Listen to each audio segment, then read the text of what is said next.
Ustazah yang saya kasihi sekalian,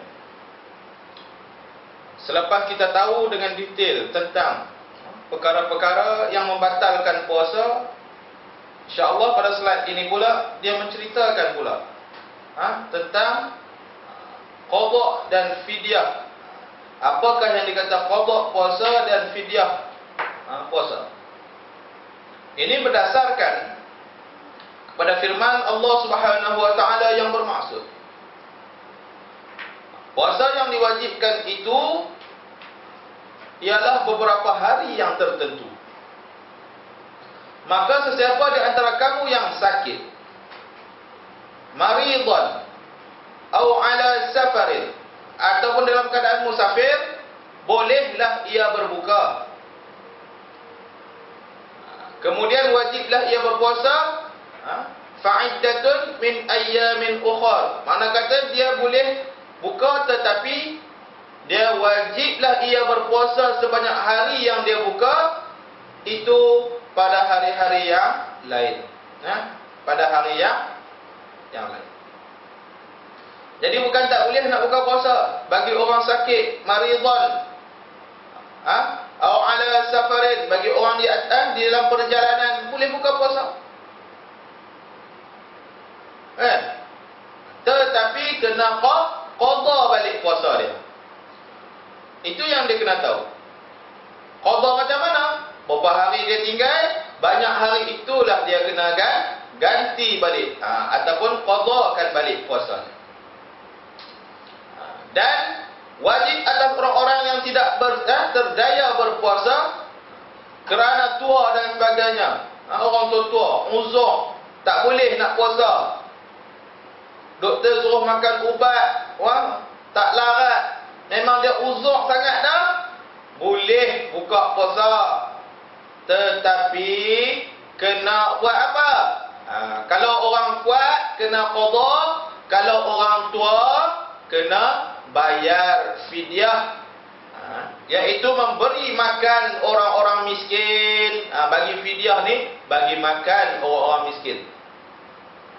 Maka sesiapa yang dengan sukarela memberikan bayaran fidyah lebih dari yang ditentukan itu, maka ia adalah satu kebaikan baginya. Dia nak banyak fidyah, dia bagi lebih daripada yang ditetapkan, itu akan menambahkan kebaikan baginya. Maksud dia kebaikan di sini adalah pahala sedekah itu dapat kepadanya.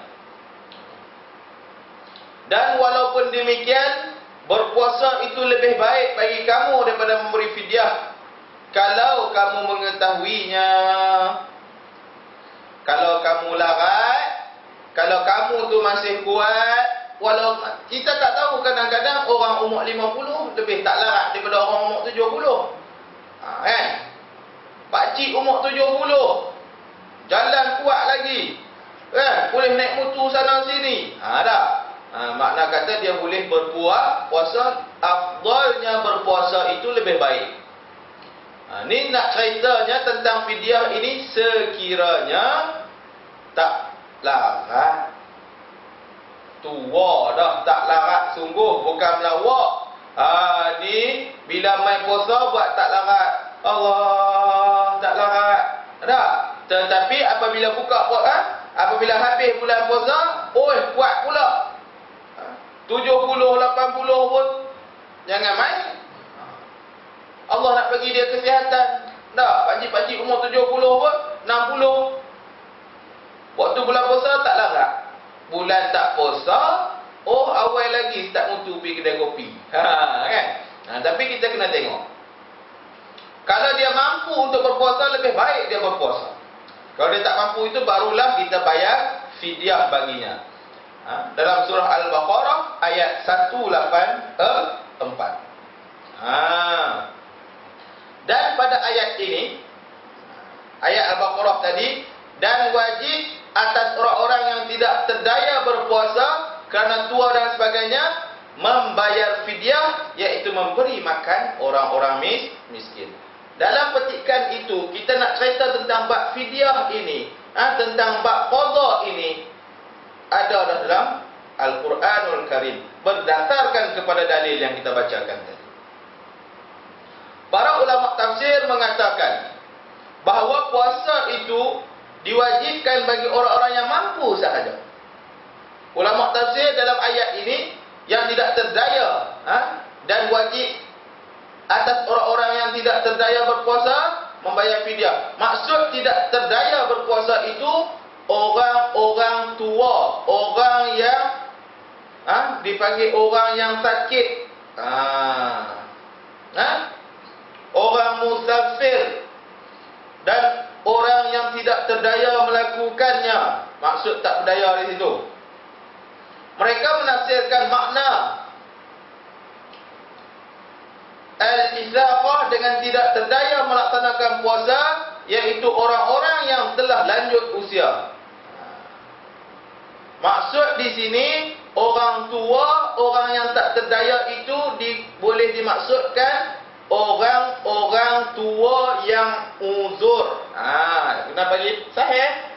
Tua kalau sihat kena puasa, yang uzur sahaja, yang tak boleh, tak mampu nak berpuasa.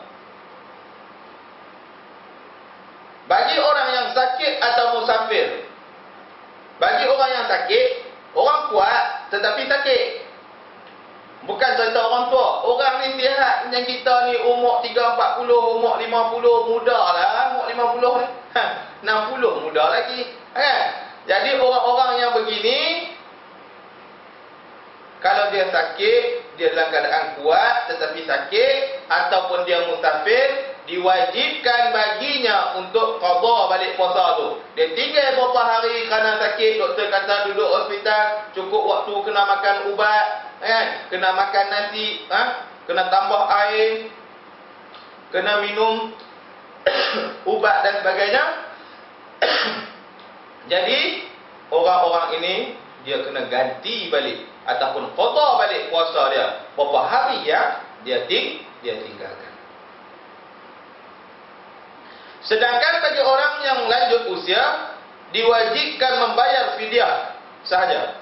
Bagi orang yang lanjut usia, dia sakit ke, dia tak sakit ke, tapi dia tak larat lah, pokok pangkalnya dia tak mampu, dia tak terdaya untuk berpuasa disebabkan kerana tuanya itu, maka apa?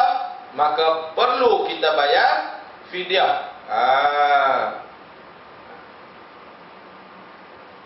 Tanpa orang yang dia dibayar fidyah ini tanpa perlu melaksanakan puasa qada, kerana semakin tua semakin sukar mereka hendak melakukan ibadah puasa. Demikian juga dengan orang yang menderita penyakit yang payah sembuh dan tidak mampu melaksanakan puasa, mereka dibolehkan tidak berpuasa namun diwajibkan bayar fidyah. Penyakit yang sukar sembuh, bukan kata orang muda lagi, tapi sakitnya sakit yang dah tahap, kalau bahasa baru ni dipanggil tahap kronik, tahap yang dah berbahaya. Tahap ini kalau puasa dapat mudaratkan lagi penyakitnya, maka tak perlu puasa, tetapi diwajibkan membayar fidyah ke atas orang-orang itu. Sebab apa? Sebab untuk nak melepaskannya daripada hukum meninggalkan puasa tadi. Puasa ini adalah kefarduan yang ditetapkan oleh Allah ke atas hamba-hambanya yang mukallaf dan sebagainya. Dan apabila cukup, tiba-tiba dia tak puasa, dia cukup umur dia tak puasa, macam mana?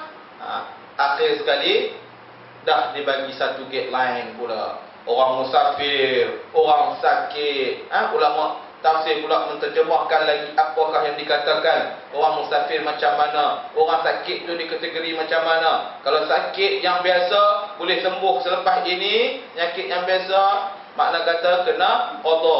Kalau penyakit itu memang penyakit yang berlarutan sehingga membawa kepada kemudaratan yang lebih besar, maka boleh buka puasa digantikan dengan fidyah. Orang tua-tua dah lanjut usia, dah tak larat dah.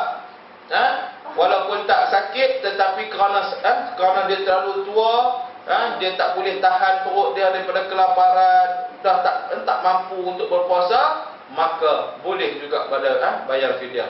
Makna Islam dah meletakkan satu garis panduan kepada kita. Jangan duduk saja-saja tak puasa nak pergi bayar fidyah. Dia duit banyak, dia tak mempuasa nak bayar fidyah, tak boleh. Islam walaupun tidak susah tetapi tidaklah terlalu mudah. Jangan ambil mudah ustaz-ustazah. Sebab apa? Sebab apa yang kita lakukan hari ini, ya, kita boleh berlakon, kita boleh bagi tahu orang aku sakit, kita boleh bagi tahu orang aku tak mampu, aku tak larat dan sebagainya. Tetapi sebenarnya hati kecil kita hanya Allah yang mengetahui. Hanya Allah yang tahu hambanya ini tipukah kita ataupun betulkah kita. Jadi ustaz-ustazah, kita kena pastikan benda ini clear. Tentang hukum ini nak qada ini ataupun nak bayar fidyah. Tengok yang mana satu yang nak kena qada, yang mana satu yang boleh bayar fidyah. Jadi kita tengok. Bagi orang yang bayar fidyah ini tak perlu qada puasa. Itu kita kena tengok balik. Sebab itulah kita bila dalam sistem pengajian ini kita dapat menilai. Kita tengok balik, kita tanda balik apa yang boleh, apa yang tak boleh dan sebagainya. Ustaz-ustazah yang saya kasihi sekalian, kita tengok pula orang-orang yang dikenakan fidyah berdasarkan kepada tadi, berdasarkan kepada hadis mengikut firman Allah Subhanahu wa taala tadi daripada dalil Al-Quran tadi. Di sini kita keluarkan pula, apakah yang dikatakan orang-orang yang boleh bayar fidyah ni, orang-orang yang dikenakan fidyah. Apa dia? Pertama, orang yang uzur daripada menunaikan puasa wajib. Orang ni uzur daripada menunaikan puasa wajib.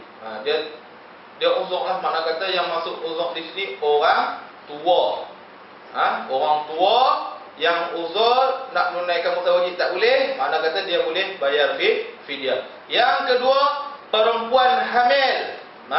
Kalau dia kuatiri kandungannya itu, kalau dia berpuasa akan menyebabkan anak dalam perut itu, anak dalam kandungan itu mendapat efek ataupun mendapat kesan daripada berpuasa itu, dia boleh buka puasa dan diganti dengan fidyah. Yang seterusnya, ibu yang menyusukan anak, dah mengandung, satu hal dah. Lepas itu bila lahirkan anak, kita takut kalau dia tak makan, ibu dia tak makan, susu tak keluar, anak tak boleh nak makan dan sebagainya. Jadi kita kena tengok kepentingan itu. Yang seterusnya, orang yang telah meninggal dunia. Orang yang telah meninggal dunia. Orang yang telah meninggal dunia kena bayar fidyah dia. Kalau dia tinggal puasa beberapa hari, kita kena bayar fidyah dia. Orang-orang yang melambatkan ganti puasa ataupun qada puasa. Orang-orang yang melambatkan ganti puasa ni, dia duk tangguh sehari. Last kali masuk setahun ke setahun, banyak tahun. Jadi kena qada dia dengan cara bayar fidyah.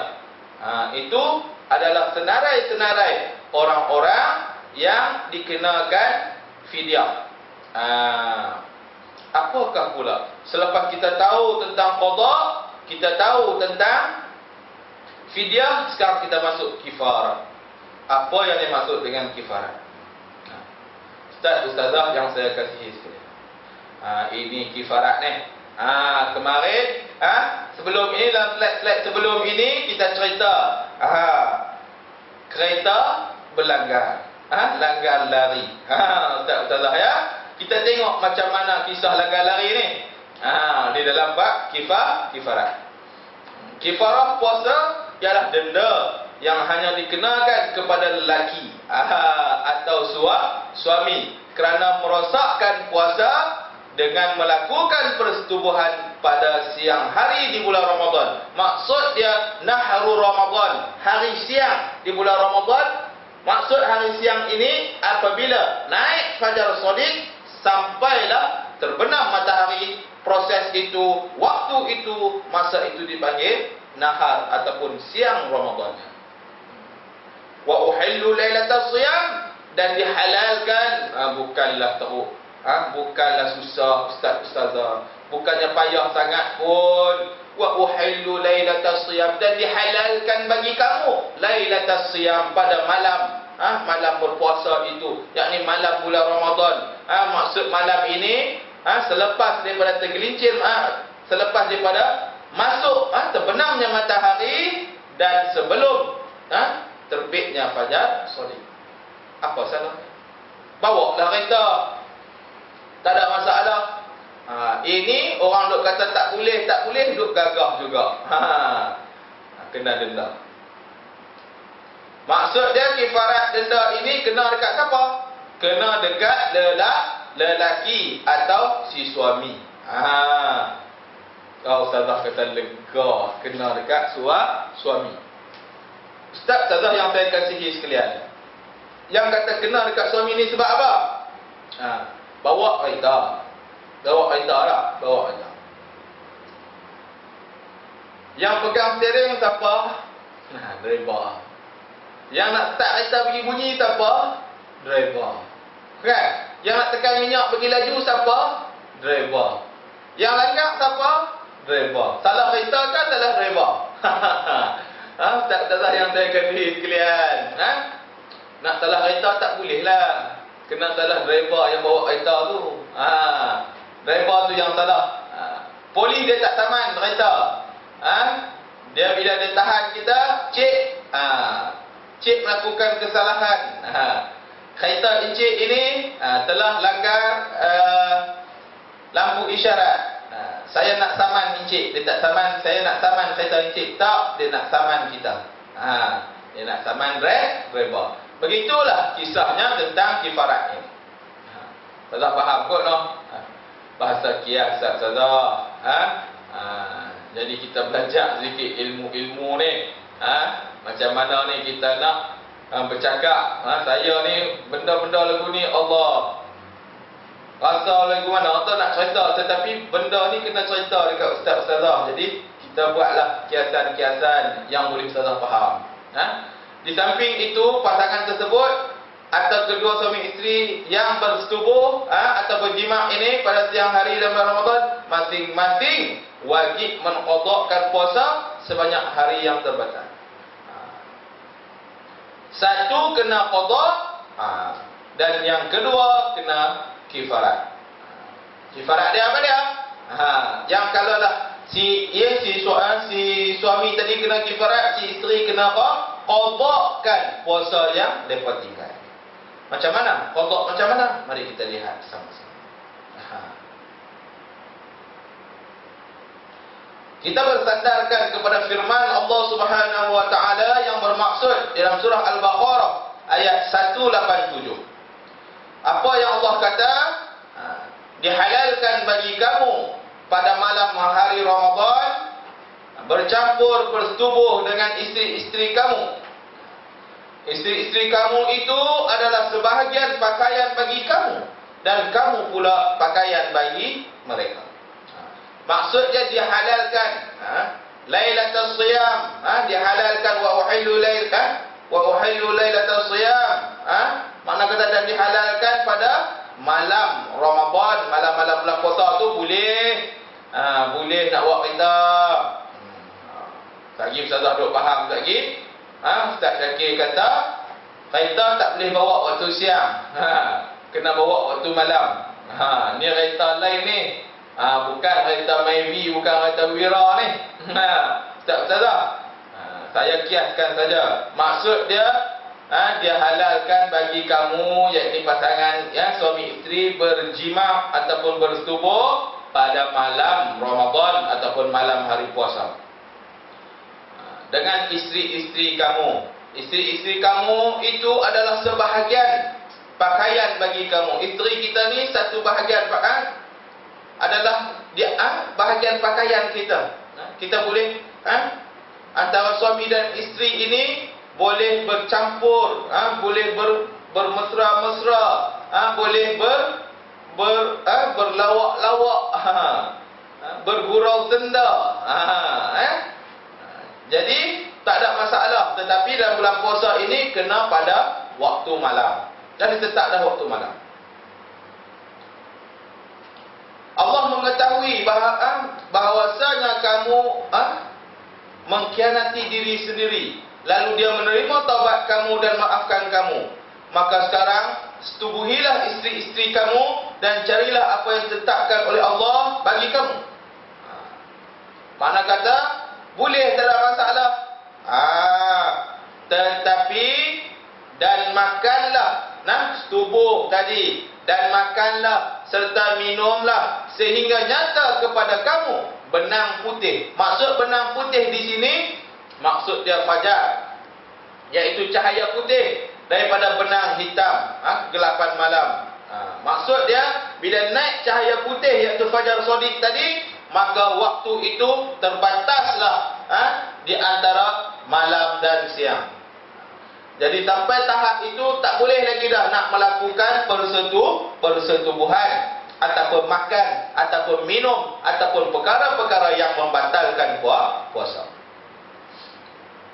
Kemudian sempurnakanlah puasa itu sehingga waktu maghrib. Makna kata kamu kena puasa-puasa dia menahan daripada makan, menahan daripada minum, menahan daripada tubuh, menahan daripada perkara yang membatalkan puasa itu hatta sehinggalah waktu maghrib. Maksud waktu maghrib ini sampai tenggelamnya matahari itu hilang matahari, boleh balik, dihalalkan balik. Tadi diharamkan untuk bersetubuh, minum, makan, kawan-kawan lain lagi. Tetapi apabila tenggelam matahari, dihalalkan balik. Dan janganlah kamu setubuhi isteri-isteri kamu ketika kamu sedang beriktikaf di masjid. Ni satu lagi. Tak boleh. Janganlah kamu setubuhi isteri-isteri kamu ketika kamu sedang beriktikaf dalam masjid, iaitu batas-batas larangan Allah. Dan janganlah kamu menghampirinya. Demikian Allah menerangkan kepada sekalian umat manusia ini supaya kita dapat ketahui. Maksudnya di sini, Allah dah tetap dah. Pasal apa nak cari siang? Ini saja cari penyakit. Saja cari penyakit. Sebab apa? Sebab dah dihalalkan bagi kita malam. Nama pun malam itu wal-laila libasa wan-nahara ma'asha, dan dijadikan malam itu sebagai tirai bagi kamu untuk kamu beristirahat, bersenda gurau, berbincang, bergurau jenaka, dan sebagainya. Dan malam ini adalah untuk kamu beristirahat dan dijadikan tirai bagi kamu. Wal-laila libasa wan-nahara ma'asha, dan dijadikan siang pula sebagai apa? Sebagai untuk kita bekerja, mencari rezeki dan sebagainya. Jadi waktu tu dah Allah letak dah cantik dah.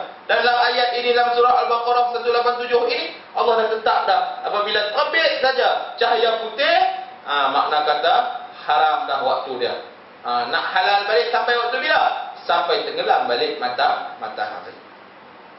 Jadi selesailah kalau kita boleh jaga hak-hak itu. Orang kata sabak-sabaklah Sat, tak pi kat mana duk ada dah depan mata kita.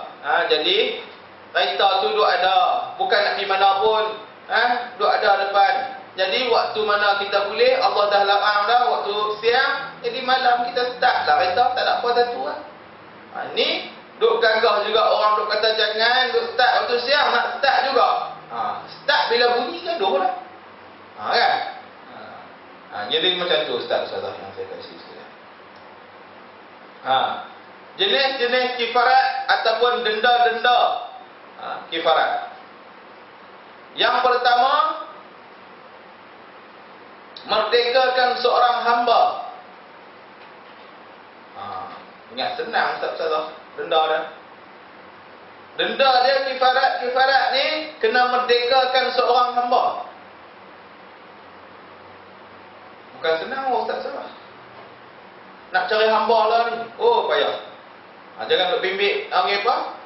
Amah Indonesia tu, hak tu bukan hamba tu, hak tu orang gaji, dibayar gaji, bekerja mereka. Hamba-hamba ini adalah memang tak dibayar gaji, memang menjadi hamba kepada tuannya. Kita bebas, kita bayar ambil pampasan supaya hamba ini dapat merdekakan. Tetapi kalau tak ada hamba, macam mana nak buat? Berpuasa selama 2 bulan berturut-turut. Senang. Tersilap start swing. Tersilap start swing, bunyi kereta berjalan, kena bayar. Kena bayar apa? Bayar denda. Denda dia apa dia? Kena puasa 2 bulan berturut-turut. 2 bulan berapa hari Ustazah? Nak habis bulan pun mengeluh macam-macam. 2 bulan berturut-turut Ustazah. Jaga elok-elok. Jaga elok-elok batas-batas kita. Yang mana waktu dia diharamkan, yang manakah waktu dihalalkan, kena jaga betul-betul. Dan sekiranya tidak berdaya, maka kita memberi makanan asasi seorang secupak kepada 60 orang fakir miskin.